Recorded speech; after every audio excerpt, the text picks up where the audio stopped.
আসসালামাইকুম, আপনারা কেমন আছেন? আশা করি তো অনেক ভালো আছেন। অনেক দিন পর ভিডিও করতে আসলাম। আসলে মাহিমার অনেক শরীর অসুস্থ, আমার শরীর অসুস্থ, তার জন্য আজকে ঢাকা মেডিকেল আসছি। ট্রিটমেন্ট দিছিল, তার জন্য এটি করানোর জন্য আসছিলাম। মাহিমার তো নিউমোনিয়া হয়ে গেছে, তার জন্য ভিডিও করতে পারতেছিলাম না, কিছু না। আসলে মালয়েশিয়া থেকে আসার পরে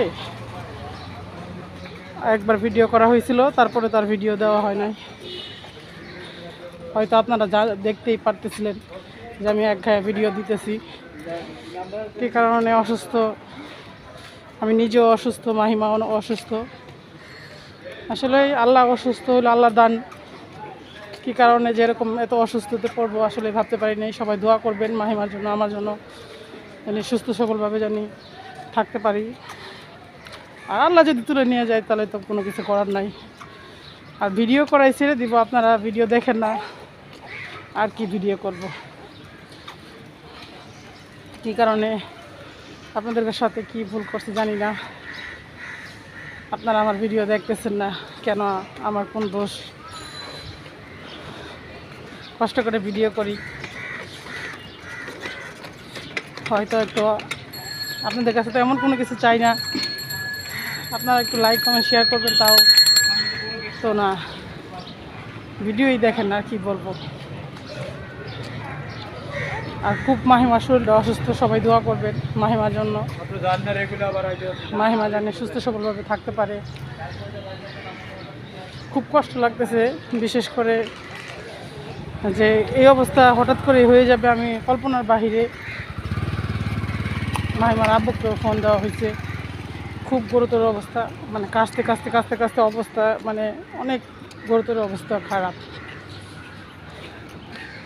যা বলার বাইরে। আবার আমারও শরীর অসুস্থ, আমার আবার মাহিমা জন্ম হওয়ার পরে থাইরয়েডের সমস্যা দেখা দিচ্ছে, আমি তো এটা জানতাম না। আমার তো শরীর মোটা, হয়তো জানেন আপনারা, অনেক শরীর মোটা হচ্ছে, কিন্তু এটা থাইরয়েডের জন্য। এখন ডাক্তার বলতেছে চিকিৎসা নেন, আপনি আবার আগের মতো শুকনো হয়ে যাবে। এখন দেখি, এই কারণে টাকা পয়সার তো ব্যাপার, বললেই তো আর চিকিৎসা নেওয়া যায় না। এখন আস্তে আস্তে চিকিৎসা করব, এই জন্যই মোটা হয়ে যাচ্ছি। তার জন্য আমার থাইরয়েডের চিকিৎসার জন্য ট্রিটমেন্ট দেওয়া হয়েছিল, সেটাই দিতে আসছিলাম। রক্ত টেস্ট দেওয়া হয়েছে আর এক্সরে করা হয়েছে, জানি না কি হবে। সবাই দোয়া করবেন আমার জন্য, জানি আপনাদের মাঝে অনেক দিন থাকতে পারি। আর আসলে আল্লাহ যদি টান দিয়ে দেয় তাহলে তো কিছু করার নাই। সবাই ভালো থাকবেন, সুস্থ থাকবেন, এই কামনা করি। আর যদি ভুল ত্রুটি হয় অবশ্যই ক্ষমা দৃষ্টি দেখবেন, মানুষ মাত্রই ভুল হয়। সবাই ভালো থাকবেন।